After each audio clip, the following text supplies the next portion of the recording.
He came for testimony, to testify to the light, so that all might believe through him. He was not the light, but came to testify to the light. And this is the testimony of John. When the Jews from Jerusalem sent priests and Levites to him to ask him, "Who are you?" he admitted and did not deny it, but admitted, "I am not the Christ." So they asked him, "What are you then? Are you Elijah?" And he said, "I am not." "Are you the prophet?" He answered, "No." So they said to him, "Who are you, so that we can give an answer to those who sent us? What do you have to say for yourself?" He said, "I am the voice of one crying out in the desert, 'Make straight the way of the Lord,' as Isaiah the prophet said." Some Pharisees were also sent. They asked him, "Why then do you baptize if you are not the Christ, or Elijah, or the prophet?" John answered them, "I baptize with water, but there is one among you whom you do not recognize, the one who is coming after me, whose sandal strap I am not worthy to untie." This happened in Bethany across the Jordan, where John was baptizing. The Gospel of the Lord. Praise to you, Lord Jesus Christ.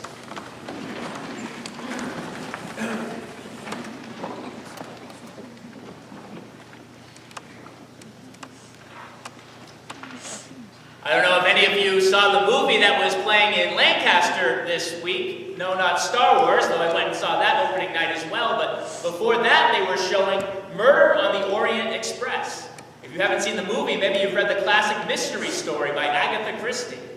In both versions, Hercule Poirot, the world's greatest detective, who also just happens to have the world's greatest mustache, has to solve a murder that takes place one night on a train. It's clear that one of the 12 passengers on this train has committed the murder, but it's the job of Poirot to figure out who did it. And he asks them all the questions one by one. He interrogates them. Who are you? Where do you come from? Why are you on this train? Where were you at the time of the murder? But the mystery only deepens, because it becomes clear that each of the 12 people on the train has some connection with the murdered man, and yet each of them also has an airtight alibi as to where they were at the time of the murder. Only the world's greatest detective could figure this puzzle out, and if you want to know how Poirot did it, you'll have to watch the movie or read the book. Today, we are interested in a different mystery. We might call it the mystery of the coming Messiah. At the time of the Gospels, the expectation for the coming of the Messiah, the anointed one who was going to come and save the people, was at a fever pitch. The people needed saving. They had been overrun by the Romans. They were losing control of their temple and their way of life, and the people were crying out to God to save them. All of the prophets had been predicting that God was going to send a Messiah, a Savior. In fact, the prophet Daniel had even given an approximate time. He said in about 70 weeks of years, 490 years, which would put things right around that time. And so there was so much tension in the air that people were expecting something to happen. And then something did. What happened wasn't the disappearance or the murder of a person. What happened was the appearance of someone totally unexpected. A man named John was sent from God. There's a reason why the Gospels talk so much about John the Baptist. He was one of the great people of his age. In fact, some of the histories written around that time speak more about John the Baptist than they do about Jesus. There was something about John the Baptist that just captured the popular imagination. He may not have been the world's greatest detective, but he was the world's greatest prophet, the last in a whole line of prophets. He may not have had the world's greatest mustache, but he had some pretty great hair, and people would go out and look at this guy with long hair. Who is he? What is he saying? And they were so attracted to him, and yet they would listen to him. They would go and get baptized in the Jordan River for the forgiveness of their sins. And so people began to naturally wonder, who is this man? Who is John the Baptist? And they would try to solve this mystery of who John the Baptist is. Sometimes a mystery is so simple that it takes a detective who has the power of observation to notice what is obvious right in front of everyone, but other people miss it. Tonight we're going to see who here could work as a detective. Now, listen to this mystery and see if you can figure it out.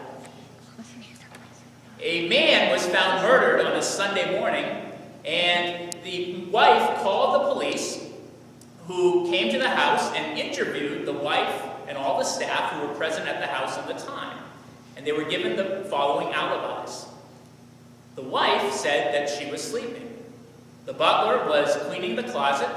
The cook was making breakfast. The maid was getting the mail. And the gardener was out getting the vegetables. The police immediately arrest the murderer. Who was it? And how did the police know? Any guesses? Every other mask got this. The maid. Why? There's no mail on Sunday. Very good. You could be the next Hercule Poirot. Very good. You could have been one of the people that were sent to question John the Baptist. You know, the leaders of the people sent their best detectives out to question John. Who are you? Where do you come from? Are you the one that we're looking for? But that mystery only deepens as well, because even though there are many reasons to indicate that John very well may have been the Messiah, he was certainly the greatest person to have come along so far. He was doing many of the things that the Messiah was supposed to have done, proclaim good news to the poor and set captives free, set sinners free through baptism. But when he's asked directly, are you the Messiah? Are you the one that we've been looking for? He denies the charge. No, I'm not. And he even has a pretty good alibi. He says, there's someone else here in the crowd, out here in the desert, whom you don't recognize him. He's not a suspect yet. He's in disguise. But he is greater than I am. He is far mightier than I. And I'm not worthy to untie his sandals. Sometimes life seems like a mystery that's unfolding as it's going on. We're trying to figure it out as we go on. We're trying to figure out how our personal histories fit into some larger story. We're trying to figure out what God's will is for our lives and make these important decisions as best we can. And for every clue that's there that says that God is there in my life helping me, sometimes there's another clue that indicates his absence. Who's going to figure this puzzle out?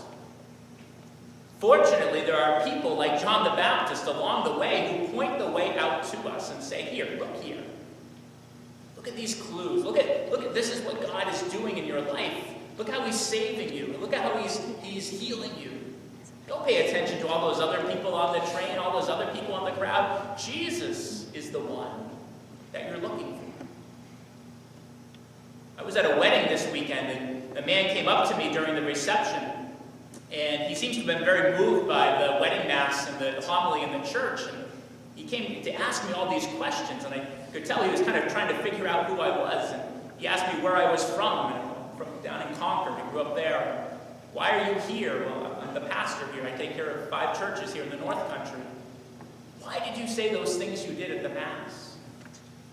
And when he asked me that question, the answer came out of me so easily and readily. I didn't have to think about it. I just said, because I love Jesus Christ. And that seemed to satisfy that man, because he loved Jesus too. Jesus was the one he was looking for, he realized. This Advent, we are called to be like spiritual detectives, to be still enough and observant enough in our lives that we see where Jesus is present, healing us and saving us, helping us to be more faithful, more hopeful, more loving as we await his coming. We may never be as good a detective as the great Hercule Poirot, who could pick a murderer out from all the passengers on a train. We may never be as good a prophet as the great John the Baptist, who could point the Messiah out from all the nameless people in the crowd. But we can come to know someone who is great. And we can testify when we are asked, I am not the Messiah. I am not the one you're looking for. I'm not the one who saved you. But I know who died.